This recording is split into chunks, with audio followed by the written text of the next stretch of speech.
Hello po mga kababayan, kamusta po kayong lahat? And once again, welcome back to another episode of Simply Talkies Vlog. So, ang pag-usapan natin mga kababayan ay ito pong si Harry Roque. At yung pong sinabi ng mga nasa Quadcom, lalo na yung pinaka-chairman na si Ace Barbers, kasi related siya dito sa dalawang taong ito, si Roque at si Duterte. No? Ano po yung sinabi ni Ace Barbers tungkol kay Rodrigo Duterte. Okay? So, bago po tayo magpatuloy, tayo po ay magbibigay pugay at pasalamat sa lahat ng ating channel members, followers, subscribers, nagla-like at nagsishare ng ating mga videos, sa mga nagbi-video replay, nagsishare ng kanilang blessings, sa mga nakakasama natin sa ating video premiere at live stream. Maraming salamat po sa inyo. Nabubulol na naman ako. No? At salamat sa walang sawa niyong pagsuporta sa ating channel, no? Subscriber update, almost 52,000 na po yan. Salamat po, no? Palagi niyong inilalako ang ating channel, no? At wag niyo rin pong kalimutan ang isa nating channel, second channel, si Talkies Virador. No? And shout out po lahat sa inyo and may God bless you all. Eto po tayo para mabilis, ano? Hindi tayo matagalan. No? 5 article lamang ito, so mabilis-bilis lang ito. No? Unahin muna natin po si Harry Roque. Kasi itong si Harry Roque, no, siguro lahat naman kayo, alam nyo na ang istorya ni Harry Roque after na i-call out po siya sa Congress na hindi umaattend at hindi niya binadala yung mga dokumento na ipinangako niya man sa Congress na dadalhin niya po. Siguro nung napansin niya na mukhang yung dokumentong yon maaaring magamit sa kanya, na meron nga talaga siyang connection sa illegal na pogo, kung ano-ano ng mga dahilan niya. Kaya nga sabi nila, kung gusto, may paraan. Kung ayaw, dami dahilan. Tama ba? Nung una cordial na cordial siya. Sabi nga ni Ace Barbers, very cooperative naman siya. Nung dalawang hearing na inattend niya, eto lang kung ano-ano nang pinagsasabi niya sa media, simula nung na-contempt siya, and then sinisisi niya pa yung Quadcom, kaya daw mukhang hindi nagkakaigihan ng relasyon niya sa kanyang asawa. Pero sa sinabi niyang yan, mukhang hindi po naging katanggap-tanggap sa ating mga kababayan, no? Kasi meron pong article yan. Okay?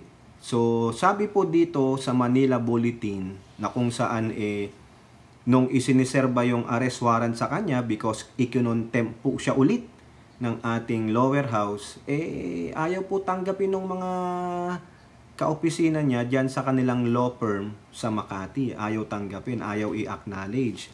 So, wala nagtago na para bang catch me if you can.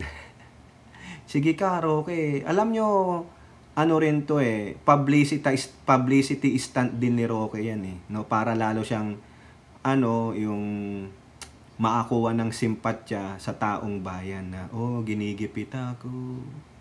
No, tignan nyo ginagawa sa akin, ginamit lang akong resource person, ngayon parang ako na ang may kasalanan, ganyan po, no? So, eto nga po, dahil defiant siya, pero nakakapag-vlog naman siya. Meron siyang mga sinasabi sa kanyang mga video, tulad sa kanyang social media account na FB page, di ba? Simula nung napalabas daw siya sa 24-hour detention niya, ngayon, naranasan ko nang makulong. Ayun, nagsisisigaw doon sa EDSA. Bakit ka dyan nagsisisigaw? Media publicity rin, trial by media, ganun ba? Hindi ka naman tina-trial doon sa Quadcom in aid of legislation yon. Pero, nakikita namin, no, that really, mukhang may tie up ka. Ika nga ni Rebilla, plight means guilt. Ang pagtakas mo, maaring ikaw ay may tinatakasan. Di ba? Sabi mo, pag hindi nagustuhan ng mga komite, yung sagot mo doon sa hearing, crucified ka na. Tingnan mo rin yung ginagawa ng mga kakampi nyo, lalo na sa Senado. 'Di ba? Sumisigaw pa, nambabanta pa. 'Di ba? Susuntukin daw. Kaya siguro si Roque ayaw nang mapahiya, naapektuhan na siguro lahat ng bagay, emotional, family relationship, sa mga kaibigan, ayaw nang ma-associate sa kanya. So sabi niya, tama na to. Ang laki na nang nasira ninyo sa buhay ko. Pero yari ka. May outstanding warrant ka eh. 'Di ba? Ngayon, sabi diyan, hindi mahanap. House Quadcom Islam defiant Roque as PNP launches manhunt. Ayan na. Matakot ka pag si Torre na ang naghanap sa'yo. Sumali na po ang PNP sa paghahanap sa kanya. Kasi yan PNP, they can assist if they are being requested. 'Di ba? Naalala ko yan sabi yata ng spokesperson nila yan ng PNP. We can render an assistance to the Senate or to the Congress if they want to, if they requested. So dito siguro nag-request ang House of Representatives, tulungan na hanapin si Roque. Manhunt ka. Maganda, alam nyo. Lagyan nyo ng reward. Parang yung kay Quiboloy, di ba? 10 milyon o magkano kay Roque? 36 milyon. Ayun yung binigay niya kay Pusit di ba? Alam nyo mga kababayan, meron po nagpatotoo, no? Na dating kakampi ng kanyang ama na si Pusit ay totoong Bratinela. At si Pusit is the one behind sa pagpapabagsak sa Pangulong Bongbong Marcos. Meron yan. May nakita po tayong article. Abang-abangan nyo na lang yung content natin doon. Totoo po yung sinasabi ng Makabayan Black. Bratinelang Pusit. Nagsaboy ng kanyang tinta yung kadiliman niya. Siya pala yan. No? I can say based on that na siya nga lahat ng paninira, yung mga puting ahas, siya ang puting ahas. Baka kasama niya si Amy Marcos. Okay, pero balik tayo kay Roque. Ito po, no? Sumali na po ang PNP sa paghahanap kay Attorney Harry Roque. Chairman of the House Quad Committee has slammed on Saturday, September 14, the apparent defiance shown by former presidential spokesperson Harry Roque, who, according to authorities, is nowhere to be found. Quadcom co-chairman Santa Rosa City Lone District Representative Dan Fernandez stressed that no one is above the law, not even Roque, who used to be former President Rodrigo's official mouthpiece. Hanggang doon lang naman siya. Matapang lang sila hanggat nasa unahan nila si Duterte. Ngayon nasaan si Duterte? Where is he? Wala rin. Hindi rin siya maingay. Ang sabi nga nila, baka naakulambunan lang. The PNP is now fully engaged in the manhunt for Attorney Harry Roque. Baka nga tumakbo na yan sa China o dito sa Amerika. Wala na And we are coordinating closely with the NCRPO. Baka nakalusot, baka nag-backdoor na rin siya, no? Wala naman siyang hold departure Wala yata siyang immigration lookout bulletin. Wala siya doon, no? So maaring makalabas yan dahil wala naman magpipigil sa kanya. And the CIDG to ensure his swift apprehension, sabi ni Fernandez. No one is above the law and we will not tolerate anyone defying the authority of Congress or evading accountability, sabi ni Fernandez. PNP operatives have deployed to Roque's last known location at the Antel Corporation Center in Makati City, but his whereabouts remain unknown. Authorities suspect Roque may be in hiding as the investigation into his alleged ties to Lucky South 99, yung Pogo Hub sa Porac. Yan. Na-cite in content siya. Tapos ito pa ang sabi ni Fernandez. This kind of defiance cannot be taken lightly, as it underscores the seriousness of the allegations against him. We will pursue this matter through all available legal avenues until justice is served. O, ayan, di ba? Sabi naman dito ni Barbers, no, yung mga evidence kay Roque is overwhelming. Barbers added that Roque refusal to cooperate only deepens suspicions regarding his involvement in the Pogo industry. Correct po yun? Kasi nga sabi nila, kung ayaw mo makikioperate, maybe two things lang. You don't wanna incriminate yourself o di kaya may tinatago ka. Eh kung totoong wala ka naman tinatago, yung mga sinasabi mo tama na abogado ka lang ng Whirlwill, I don't have any illegal activities with them, hindi ka sangkot sa illegal activities nila, then prove yourself even though that's not the court, di ba? Kahit nasaan mo dalhin, sa korte man o hindi, kung talagang malinis ka, ipaglalaban mo eh. Eh dito hindi, you are running away from it, di ba? Oh. Mr. Roque has been evasive and his actions suggest that he is unwilling to face accountability. The public deserves transparency, especially in matters involving significant legal and financial questions. So ayan po. Roque has simply dismissed the Quad Committee's proceeding as kangaroo court. Ayan. But Barber insists that Roque must explain himself before the proper forum. Ayan.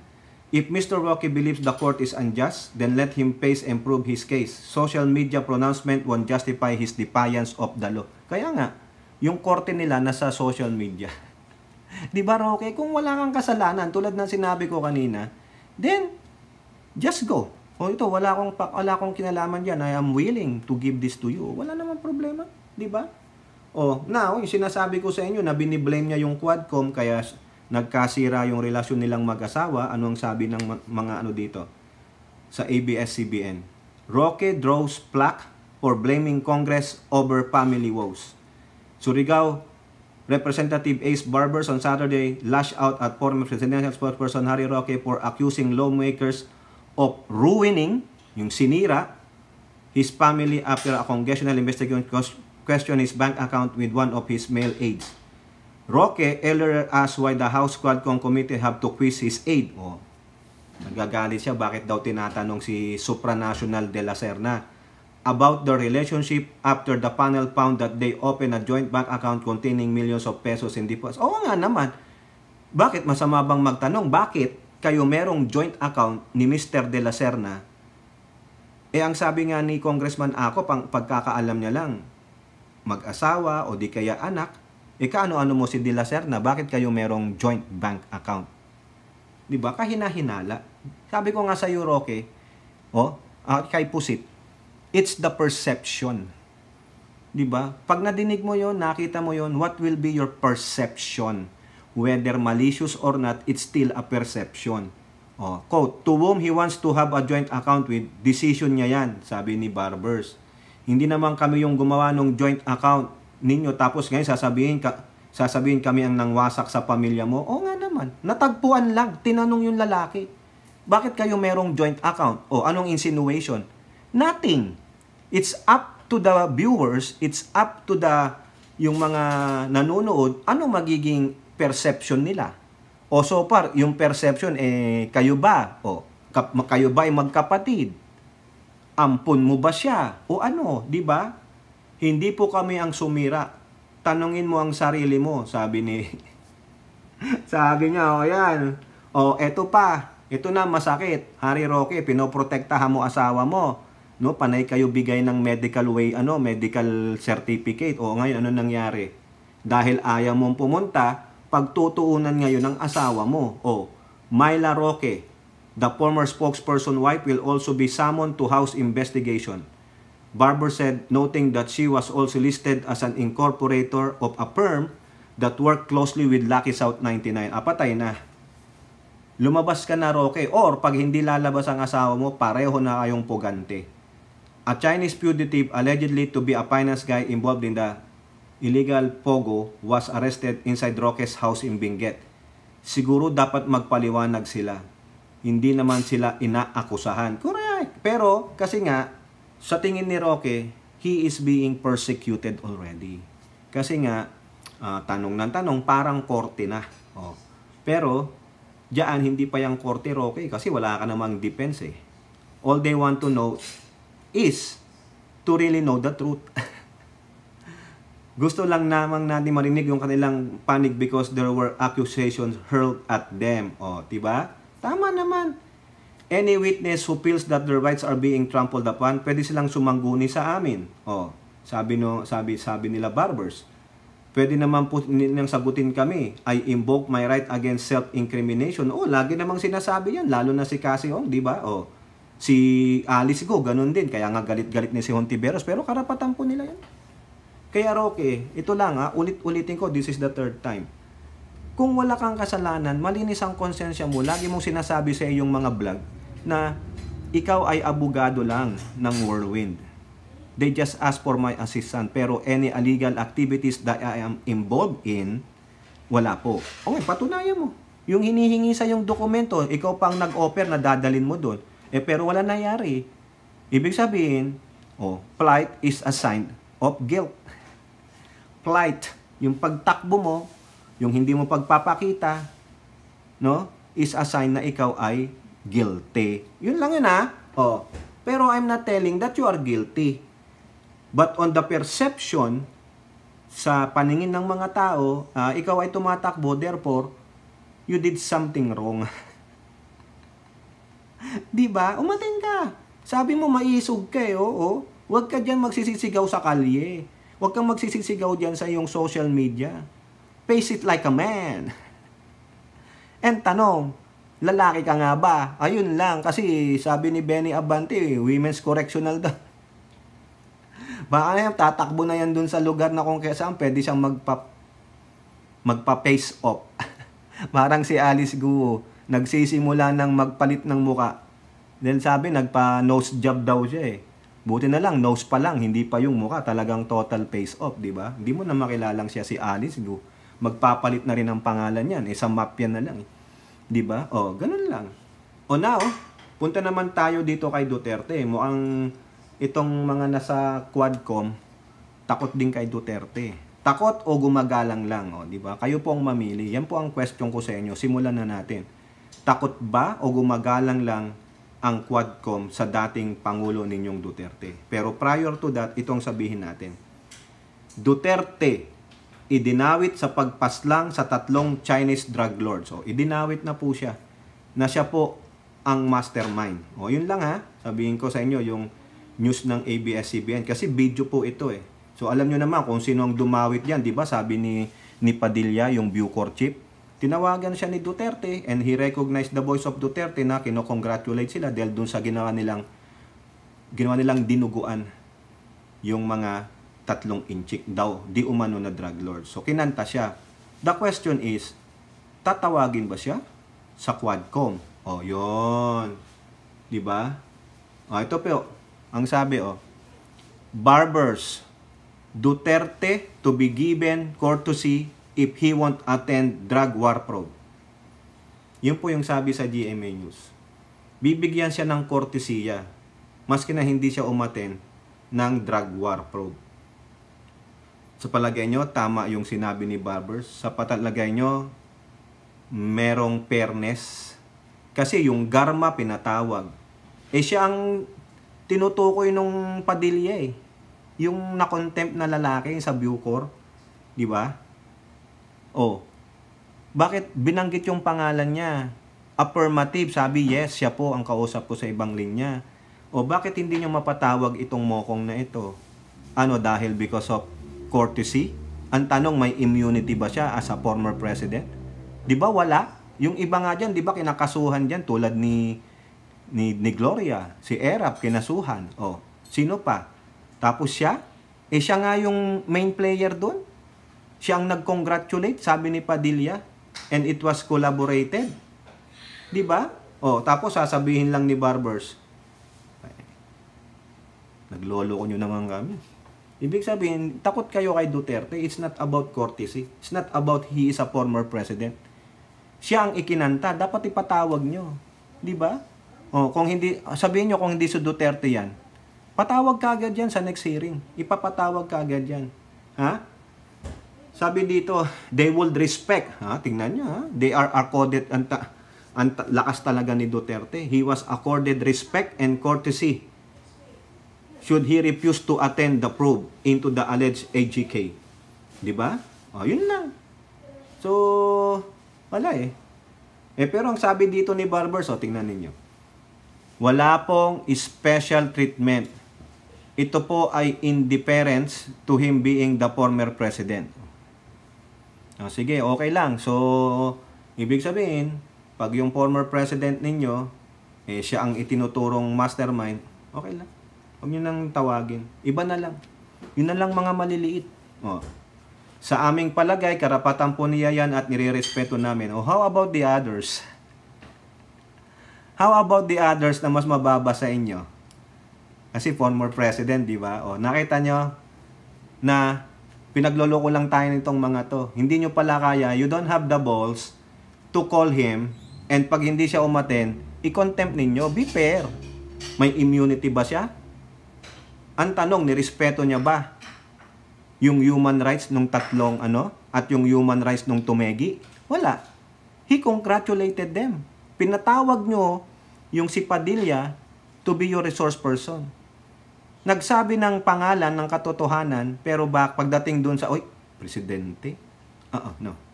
Di ba? Kasi alam nyo, masisira kayo. Mawalan kayo ng boto sa mga Duterte minions. Markado kayo pag pinatawag nyo si Duterte. Yun lang, tako, wala. Pinagloloko nyo lang kami. Wag kami na, tama na to mga to, lokohan lang to mga kababayan. Ang kaya nyo lang palang ipatawag, yung mabababa sa inyo. Pero pag yung kauri nyo na, tingnan nyo, hindi nyo mapatawag si Pulong eh. Nasaan na yung Pulong? Nasaan na yung Manscarpio? Di ba? Nasaan sila? Di ba yung binanggit ni Guban? Nasaan na si Guban? Wala na. Nagbago na ang tema. Napunta na dun sa Davao. Paano si Guban? Yung drugs. Ano na nangyari? Kasi sa dami nyo, nawala na, natabunan na. Hindi nyo muna matapos yung isa. One after another kayo. Dapat yung isa tapusin nyo muna, you conclude there. Sino rin ang tinuturo doon? Duterte din. Saka yung brother-in-law. Ano nangyari? Wala. Tenga na ba yun? Ano nangyari kay Gawan? Baka tegi na si Guban. Wala na. Nagpunta na kayo doon sa Davao Penology. Yung penal doon, yung pinatay na drug lords. Tapos na-find out na si Digong pala yung kausap nung Padilla sa other line. Wala. Hindi na. We will accord him with respect and courtesy. Sa palagay nyo, patas doon sa mga ginamit ni Digong? Kaya ganun yan eh. Wala kayong nakukuhang malaking tao. Kasi pag malaking tao nakakilala ninyo, naging kasamahan ninyo, wala. Kumpare yan, kumpare. Dati kong boss yan eh, wag na po. Malaki na itulong sa akin yan. Itong mga taong ito, sila Garma, si Padilla, yung dalawang si Tan, yung ganon. Wala namang constituent yan. Walang hatak yan sa mga voters. Di ba? It's all about the votes. Ganun lang yan. Niloloko lang tayo itong mga to. Ito pa ABS-CBN nakukuha niyo yung punto ko. Ito House will not cite Duterte in contempt for snubbing Quadcom probe. Sabi ng isang Solon sa ABS-CBN. Hindi na nila i-contempt si Duterte. Di ba? Wala eh. Kung maski na ayaw niya daw pumunta, hindi siya pwedeng i-contempt. Ayan ang sabi ni Ace Barbers. We already sent an invitation to the former president. Karapatan niya tumanggi sa aming invitation. Do you accord the same sa mga resource person ninyo? Tulad ni Garma, tulad ni Padilla, and the rest na lahat ng resource person ninyo. Have you said this? Kay Roque. Ngayon, di ba pina-arrest warrant nyo si Roque? Pina-contempt ninyo. Karapatan niyan tumanggi sa invitation. May karapatan din yung mga yun na tumanggi sa inyo. Pero pag tumanggi sila sa inyo, you will use your what? Legislative power of contempt. Hindi ka umaten eh. Paano si Duterte? Hindi naman na siya presidente. Hindi may immunity pa rin. Yung pala yun. Yun yung... Di ba? We will accord him with the courtesy and respect. So therefore, kailangan maging presidente ka muna o mas mataas ka sa amin so we can give you courtesy and respect, o di kaya may pakinabang kami sa'yo. Ano yun? Dediboto. Wala pong, sa palagay nyo, wala pang special treatment yan? Ulitin ko lang, yung binasa natin dun sa GMA ba yun? Wala pa daw special treatment yan. Kaya about dun sa mga resource person na pinatawag nyo, walang special treatment. Diba? Walang special treatment. Ito ay in deference to him being the former... he's already a former president. He's an ordinary citizen unless he still carry the immunity. Di ba nga si Arroyo, pinosecute nila, panahon ni Panot, ano nangyari? Si Erap, di ba? Sa aming palagay, karapatan niya yan at yun i-reso. Di ibig sabihin, wala palang karapatan yung mga yon, yung ibang resource person. Nakita nyo yung double face nitong mga to? Wala pala kayo eh. Ang kaya nyo lang, yung kaya-kayanin ninyo. At iniisip nyo, baka hindi nyo kayang suplakin si Duterte kasi, aside sa Pangulo, prosecutor. Ha? Ito pa sabi nila, Ito ha, pagdating kay Roque, kayo naman, ikaw naman, Barbers, wala namang ganun kasi you have to accord the same privilege with your resource persons, di ba? O baka yan din ang i-invoke ni Roque. Ito, nakikita ko, bakit hindi nyo mapatawag si Pangulong Duterte dati? Yung dati ninyo palang Pangulo. Sabi dito, the Quadcom cited Duterte's sponsor and for not submitting. Roque cannot invoke his right to privacy because the people right to access information is that. When asked why Duterte could enjoy a different treatment from Roque, yan ha, tingnan mo ha, pareho kami nang iniisip nitong reporter na to. The House lawmaker said, hindi yun ang tanong eh. Wala pong special treatment. Ito ay indifference. Bakit? Former president na siya eh. Di ba? Ano yun? Dating Pangulo ng bansa yan. We extend that courtesy only to ganun pala. Nasa rules pala nila yun. Kayo naman. Kaya, bakit pa binabanggit? Di wag na palang banggitin. Wala na to. Lokohan na lang to. No? So, pag mga dating ganito, tulad nung kay Roque, may special treatment, 24 hours lang kinulong. Di ba? The same courtesy will not be extended sa other kawani ng gobyerno. Ang sarap maging presidente, kaya pala gustong-gusto ni Sara Duterte maging presidente. Di ba, mga kababayan? Kayo na, kayo ang mag-decide dyan. Is it proper na ganyan ang treatment sa dating presidente? Nasa book, nasa rules and nasa rules ba nila yon? O sila lang ang may gawa nun? Pagdating na diyan, walang presidente, binabanggit na siya sa heinous crime eh. So ibig sabihin, hayaan mo na. Yung okay na yan. 'Di ba? Bahala na ang Diyos na lang ang umano sa kanya. Paano naman yung batas ng tao? Kaya nga tayo binigyan ng ng Diyos, may batas ang Diyos, kayo rin gumawa ng batas. Pero it is in accordance to, ganito. Tayo, Christian nation tayo. Kawawa naman, yung mga pamilya ng biktima, kawawa rin yung mga suspect kasi nagamit sila. Pero yung mastermind, nakakatakbo. Ganun ang kalakaran eh. Kaya walang nahuhuling mga big time. No? Yeah, except for Kibuloy. Malay nyo, baka makalusot pa yang si Kibuloy. Diba? Kasi kung walang mag-witness, lusot. Wala eh. O baka biglang may bumaliktad. Ito lang iniisip ko dyan. No? Isingit lang natin saglit. Baka dun sa mga witness, baka matakot o nabayaran, wala na. Parang inangyari na lang kay Dilima, recantation. Wala na. Tatawanan tayo ni Kibuloy. Tatawanan tayo ni Kibuloy at ni Kojik. Wala. Dismiss ang kaso kasi nag-recant ang mga witness. Dalawa lang yun. O dito kay Duterte, in deference of him being the Vice President, the House of Representatives in the Quadcom is giving him a courtesy and respect. Okay lang tayo. Wala na, nagbolahan na tayo. You don't have the balls to call one of the former president. Wala pala kayo. Tapang-tapangan lang pala kayo dyan sa Quadcom. Wala. Ang kaya nyo lang ibuli. Ang kaya nyong ibuli. Ito hindi in defense of Roque, in defense of those resource person. Ang kaya nyong ibuli ay yung hindi presidente. Eh, presidente na siya, di ba? Wala na siyang immunity. Oh, bakit meron pang ano? Meron pang indifference? Wala eh. Takot ka, Barbers eh. Eh, wala eh. Eh, alam nyo na, mawawalan siya ng boto.